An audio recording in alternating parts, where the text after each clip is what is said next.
समाज के आने सखी सहेली सब बेटी पुतौह सब माता बहन सब ओकरा से मिले जे कि मिले साज कर देता ए द्वारा ए भजन के गाव लखीन है गोरखपुर में आने आन नहीं नादी की करके माता कहे छे बेटी जब विजय हुए लगे छे कि माता के एकटा बहन दे माता आँख में दसोदारिया आंसू बहा करके कहे बेटी सब जना कर क्या करिए बाबूजी कहे नहीं बेटी 6 महीना पर तब मानदान है तो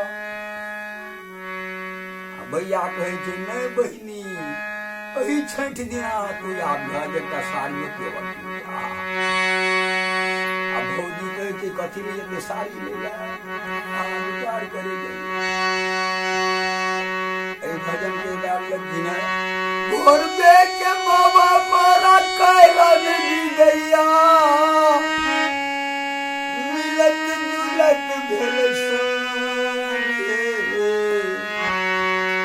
हमरे दुआरिया बले करके दोलिया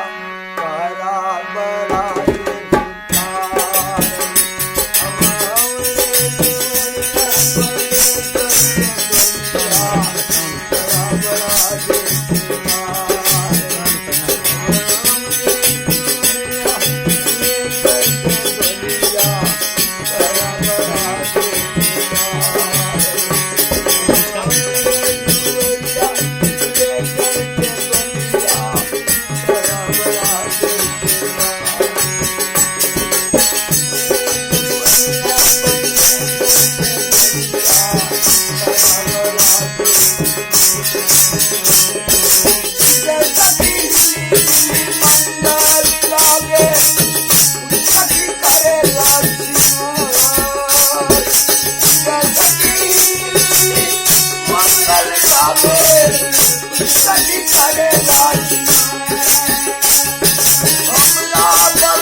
हुआ